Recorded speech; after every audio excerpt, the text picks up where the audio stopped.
राधे राधे दोस्तों, मैं आपका साथी गुलशन सर। आशा करता हूँ आप लोग बहुत ही अच्छे होंगे। आज मैं क्वेश्चन सॉल्व कराने वाला हूँ क्लास 9 मनोहर रे। एक्सरसाइज है 1A क्वेश्चन नंबर 1। पूछा गया क्वेश्चन नंबर 1 में 20 से लेकर 40 तक समस्त धन सम संख्या बतानी है। तो सबसे पहले हमें यह मालूम होना चाहिए सम संख्या किसे कहते हैं। वे संख्याएं जो 2 से विभाजित हो जाती हैं उन्हें हम सम संख्याएं कहते हैं। तो 20 से लेकर 40 तक की पूछी गई। 20 से 40 के बीच सम धन संख्या या धन सम संख्या लिख लो। धन सम संख्या संख्याएं तो 2 से कट जाती हैं। तो 22, 24, 26, 28, 30, 32, 34, 36, 38। तो ये 20 से लेके 40 के बीच की धन सम संख्याएं हो गई। अगला क्वेश्चन है 1 से 10 तक के अभाज्य धन पूर्णांक लिखना है। 1 से 10 तक के अभाज्य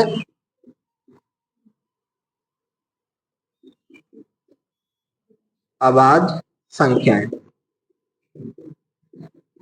जैसा कि मैंने बताया आपको, अभाज्य संख्याएं किसे कहते हैं। वे संख्याएं जो एक और स्वयं के अलावा किसी अन्य संख्या से विभाजित नहीं होती हैं, आपकी अभाज्य संख्याएं कहलाती हैं।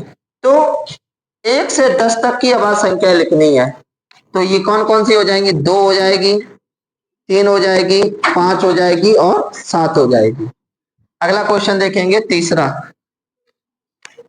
क्वेश्चन है 2A प्लस 1 का क्रमानुयायी पूर्णांक। 2A प्लस 1 का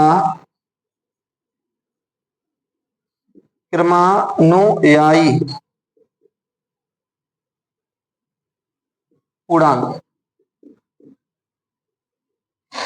सबसे पहले क्रमानुयायी का मतलब समझते हैं। जैसे 5 है, 5 में 1 जोड़ देंगे 6, तो 5 के बाद क्या आया? 6। 6 से हमें 1 जोड़ देंगे तो क्या हो जाएगा? 7। तो यही आपका क्रम अनुयायी संख्या, मतलब आगे की एक संख्या लिख देते हैं। तो 2A प्लस 1 में 1 जोड़ दो, क्या हो जाएगा? 2A plus 2। तो 2A प्लस 1 का क्रमानुयायी पूर्णांक 2A प्लस 2 होगा। अगला क्वेश्चन देखेंगे 4 नंबर 2/3 का योगात्मक प्रतिलोम। योगात्मक प्रतिलोम मैंने समझाया था, अगर प्लस का नंबर हो, धन संख्या हो तो हम क्या कर देते हैं? ऋण संख्या कर देते हैं, और ऋण संख्या हो तो क्या कर देते हैं? धन संख्या कर देते हैं। तो हमें किसका पूछा गया था? 2/3 का। 2/3 का योगात्मक प्रतिलोम। योगात्मक प्रतिलोम तो बेटा ये हो जाएगा आपका माइनस के 2/3।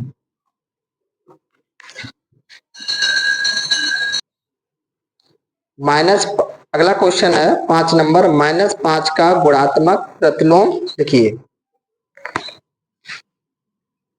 -5 का गुणात्मक प्रतिलोम। तो गुणात्मक प्रतिलोम का मतलब होता है अंश का हर हो जाता है और हर का अंश। अब इसमें हर तो दिया नहीं गया, जब दिया नहीं गया तो 1 मान लेंगे। तो अब इसका गुणात्मक प्रतिलोम क्या हो जाएगा? 1 माइनस के 1/5, या माइनस यहां भी लगा सकते हैं।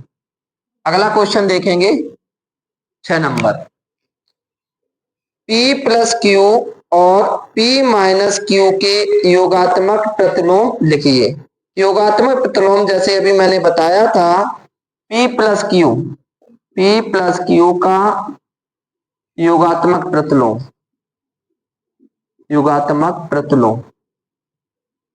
अगर आपका नंबर जो है माइनस में है तो हम प्लस में कर देते हैं, और प्लस में है तो माइनस में। ये पूरा नंबर देख रहे हैं, प्लस में है तो किस में करेंगे? माइनस में करेंगे। अगला क्या है, P माइनस क्यू, इसे एक ब्रैकेट में सॉल्व करेंगे, का योगात्मक प्रतिलोम, प्रतिलोम। ये आपका नंबर किस में है, प्लस में, तो किस में हो जाएगा, माइनस में। ब्रैकेट में ही बना रहने देंगे, अगर ब्रैकेट हटाएंगे तो ये हो जाएगा माइनस का P minus minus plus Q हो जाएगा। अगला क्वेश्चन पढ़ेंगे। अगला क्वेश्चन दिया गया है, x के किस मान के लिए 5 गुणे 3 गुणे 2 बराबर 5 गुणे 3 गुणे x कथन सत्य है। तो 5 गुणे 3 गुणे 2 बराबर 5 गुणे 3 गुणे x। हम चाहें इसको 5 और 3 को एक ब्रैकेट में कर सकते हैं, बिल्कुल इस तरीके से लिख लेंगे, 5 गुणे 3 गुणे x। तो हम क्या देख पा रहे हैं, ये अगर काटना चाहो तो हम काट सकते, तो हमारे पास क्या बचा, x बराबर 2, ठीक है ना, या तुलना कर सकते, बात एक ही है। तो x का जो मान है 2, x बराबर 2, 2 के लिए यह कथन सत्य है, x बराबर 2 के लिए 5 गुणे 3 गुणे 2 बराबर 5 गुणे 3 गुणे x कथन सत्य है।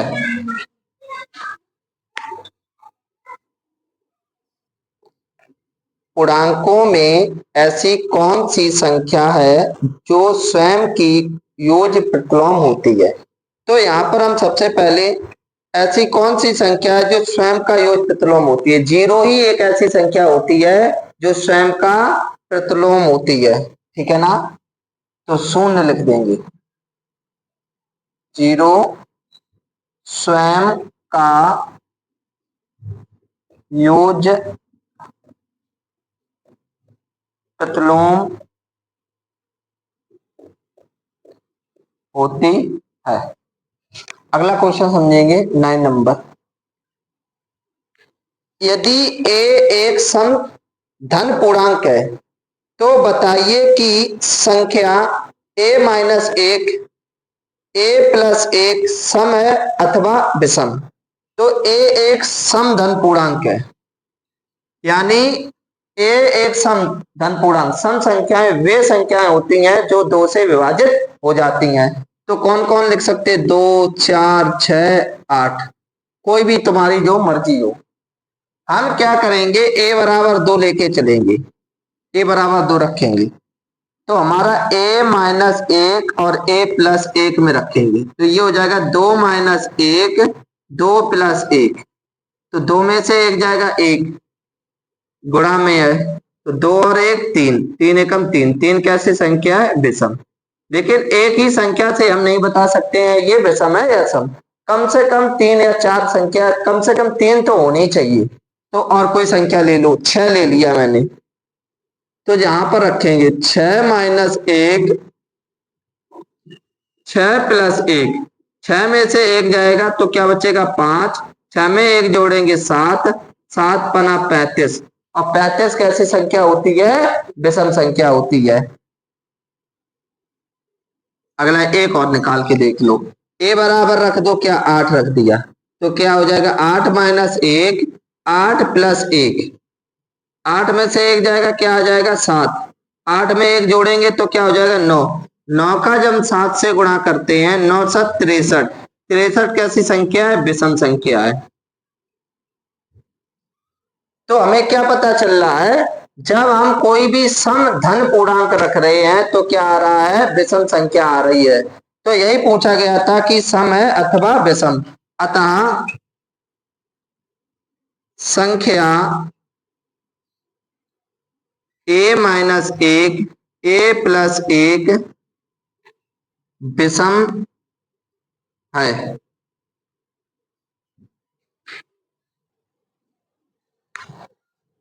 निम्नलिखित कथनों में से कौन से कथन सत्य हैं अथवा कौन से असत्य हैं।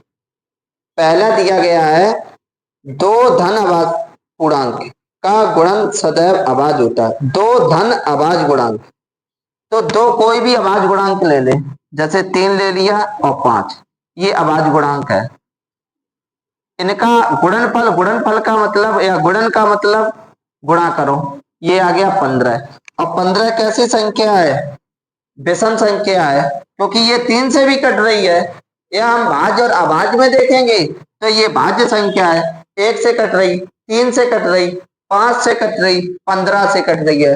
तो भाज्य संख्या मैंने समझाया है ऐसी संख्याएं जिनके 2 से अधिक गुणनखंड होते हैं उन्हें हम भाज्य संख्याएं कहते हैं।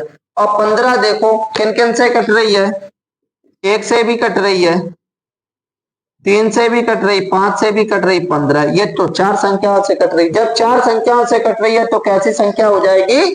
भाज्य संख्या हो जाएगी। कैसी हो जाएगी? भाज्य संख्या। और हमसे कैसा पूछा जा रहा था, कैसी होनी चाहिए?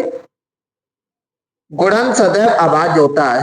तो ये बात तो यहां पर कैसी होगी? असत्य हो गई, असत्य।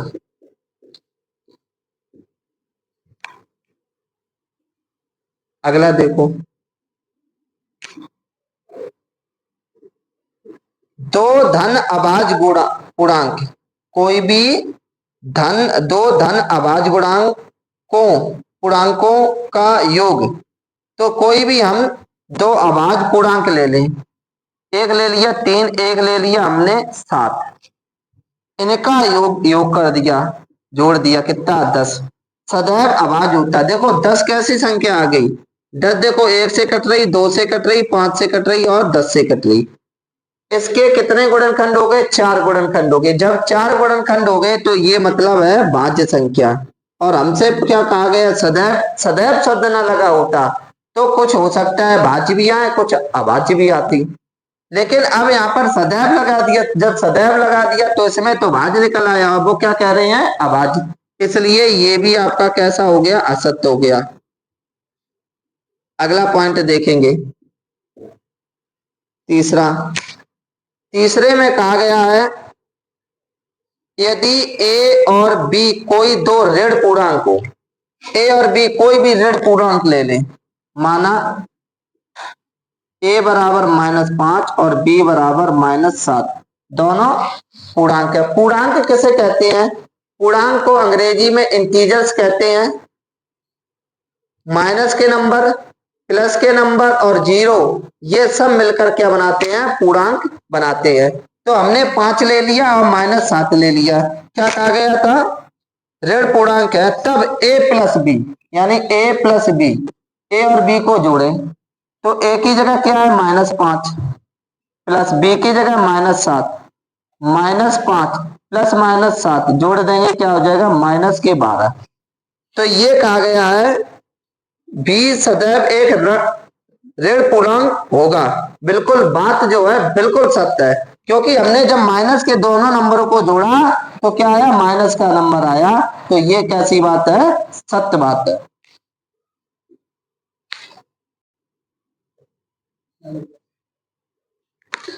क्वेश्चन नंबर 12, यदि a एक धन पूर्णांक है तो दिखाइए कि संख्या a plus 1, a plus 2, a plus 3 संख्या 24 से पूर्णतः विभाजित होगी। यदि a एक धन पूर्णांक बोला गया तो a कोई भी प्लस का नंबर हो सकता है, 1, 2, 3, 4, कोई भी ले सकते हैं। हम सबसे पहले a बराबर 1 ले रहे, तब हमें a plus 1, a plus 2, a plus 3 ये देखना है ये 24 से कट रहा है क्या? तो एक ही जगह हमें 1 रखेंगे, 1 प्लस 1, 1 प्लस 2, 1 प्लस 3, 1 को 1 से जोड़ेंगे 2, 2 में 1 जोड़ेंगे 3, 3 में 1 जोड़ेंगे 4, गुणा करेंगे 4 तिया 12, 2 24, 24 एकम 24, 24 से कट रहा, 24 एकम 24।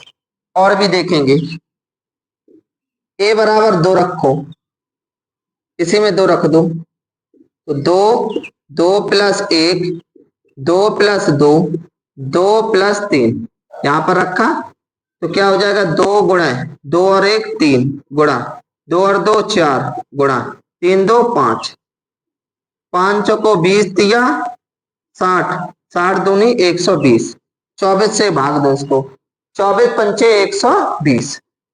और भी देखो, एक और करके देखता हूं, a बराबर 4 रख रहा हूं, तब देखो 4, 4 प्लस 1, 4 प्लस 2, 4 प्लस 3, 4 गुणा 4 1 5 गुणा 6 गुणा 7। देखेंगे 5 को 20 की 0 हाथ से लगी 2, 6 दूनी 12, 12 सत्ते 84, 24 से काटेंगे, 24 तिया 72, 12 बच्चा 120 हो गया, तो 24 पंचे 120। तो ये संख्या ये संख्या ये संख्या कोई भी अगर हम धन पूर्णांक रख रहे हैं तो वह 24 से पूर्णतः विभाजित हो रही है। तो यही तो कहा गया था कि हमें सिद्ध करके बताना है, दिखाना है। संख्या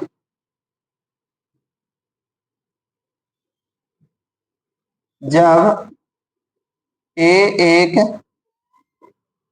धन पूर्णांक है तो संख्या ए प्लस 1 ए प्लस 2 ए प्लस 3 24 से पूर्णतया विभाजित होगी।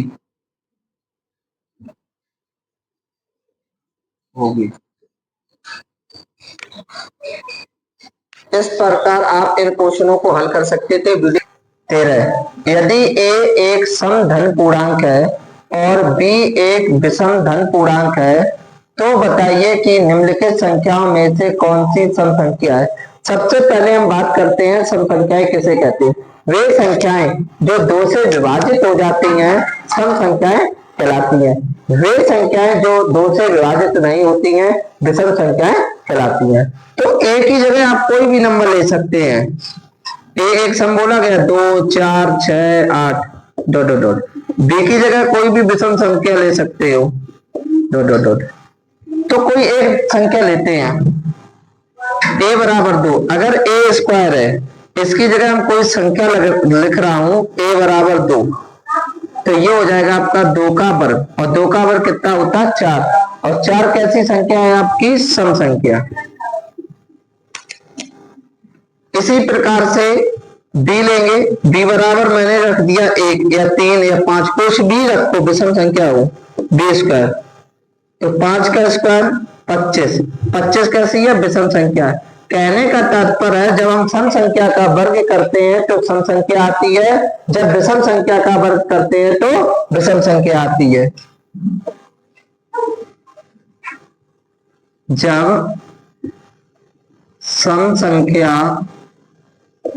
का वर्ग करते हैं तो सम संख्या आती है एक पॉइंट ये। दूसरा, जब विषम संख्या का वर्ग करते हैं तो विषम संख्या आती है। ये 2 इंपॉर्टेंट पॉइंट निकल के आए हैं। आगे देखेंगे a प्लस बी, यही 2 रखेंगे a प्लस बी। a बराबर यहाँ पे रख रहा हूं, इसे नंबर काउंटिंग नंबर डाल दो 2, ये तीसरा। a बराबर रख रहा हूं 4 और b बराबर रख रहा हूं 7, क्योंकि 4 सम संख्या है और b विषम संख्या है तो विषम अंक ले लिया। तो ये हो जाएगा 4 प्लस 7, और 7 और 4 को जोड़ेंगे 11। 11 कैसी संख्या है विषम संख्या। ऐसा नहीं कि एक ही संख्या से पता चल ले, और भी कोई संख्या ले लो। a बराबर ले रहा हूं 8 और b बराबर ले रहा हूं 9, तो अब जोड़ो 8 प्लस 9, 9 और 17, तब भी क्या आ रही है विषम आ रही है। तो ये कैसी हो जाएगी विषम संख्या हो जाएगी। अगला देखो a गुणा b, इसको 4 नंबर डाल दें। a बराबर रख दो 6 और b बराबर रख देंगे 5, तो 6 गुणा 5 करेंगे, 6 पंचे 30, 30 कैसी है सम संख्या। एक और निकाल के देख लो, ए बराबर रख रहा हूं 8, बी बराबर रख रहा हूं 3, तो ए गुणा बी बराबर हो रहा है 8 गुणा 3 और 8 3 24। 24 कैसी संख्या है? सम संख्या है। तो जब हम एक सम संख्या और एक विषम संख्या का गुणा करते हैं तो हमेशा क्या आती है? सम संख्या आती है। पांचवा देखेंगे क्या रखना है? ए प्लस ए क्या है? सम है, तो सम कोई भी नंबर ले लेंगे। 2 रख लिया हमने, तो 2 प्लस 1, 2 गुणा 2 और 1 को जोड़ा कितना हो गया? 3, 3 दूनी 6, 6 कैसी है? सम संख्या।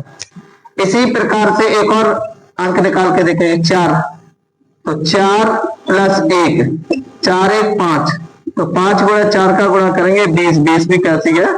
सम संख्या है।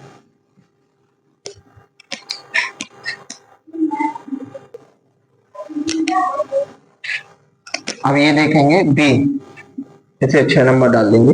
बी प्लस 1, बी क्या था? एक विषम संख्या थी, तो विषम संख्या कोई भी ले ले, 3 ले लिया, तो ये हो जाएगा 3 गुणा 3 प्लस 1, 3 गुणा 4, 4 3 12, 12 कैसी है? सम संख्या। एक और कोई रख के देख रहा हूं, बी बराबर 7 रखा हूं, 7 गुणा 7 प्लस 1, 7 गुणा 8, 7 अट्ठे 56, 56 कैसी? सम संख्या। तो इसमें कौन कौन सी समाई और कौन कौन सी विषम सम संख्याएं? विषम संख्या है।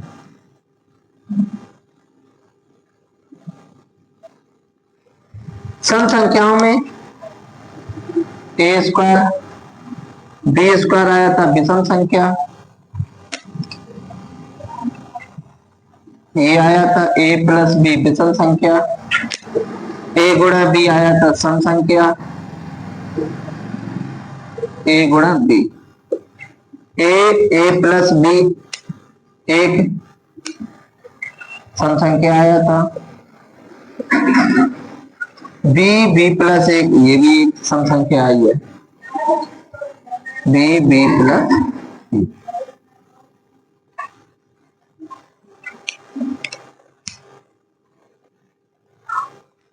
क्वेश्चन नंबर 14, धन पूर्णांक के किन गुण धर्मों के अंतर्गत निम्नलिखित कथन सत्य है? ए नंबर दिया गया 3 गुणा 8 प्लस 7 बराबर 3 गुणा 8 प्लस 3 गुणा 7। जैसा कि हमने पहले समझाया है, इसे हम क्या कहते हैं? योग का वितरण नियम। योग पर गुणा का वितरण नियम। अगला देखेंगे 3 प्लस 5 प्लस 9, फिर ब्रैकेट में 3 प्लस 5 प्लस 9। देखो यहां पर पहले इस ब्रैकेट में है 5 और 9, फिर 3 और 5 ब्रैकेट में, इसको कहते हैं योग का सहचर नियम।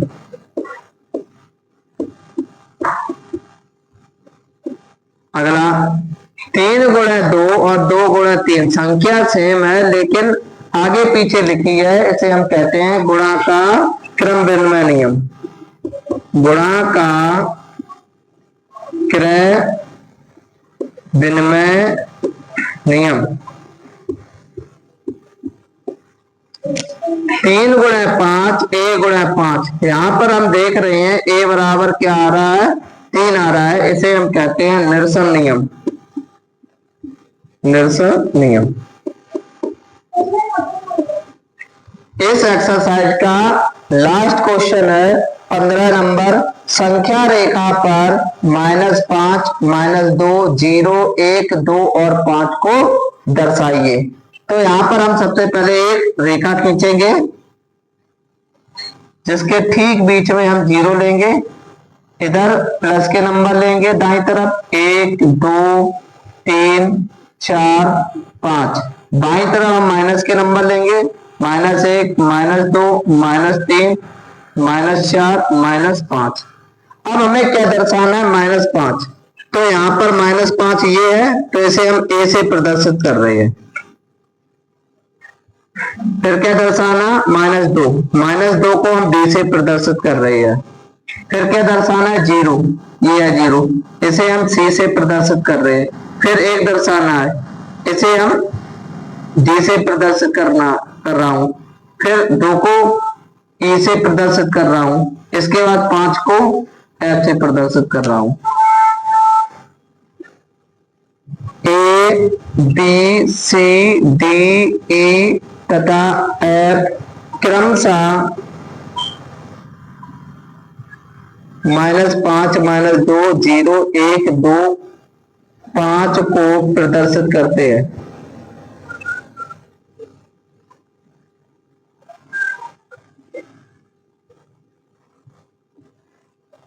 इस प्रकार आप इन क्वेश्चनों को हल कर सकते थे। वीडियो पसंद आया हो तो वीडियो को लाइक करें, कमेंट्स करें और शेयर करें।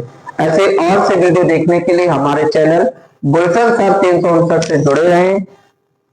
जय हिंद, राधे राधे।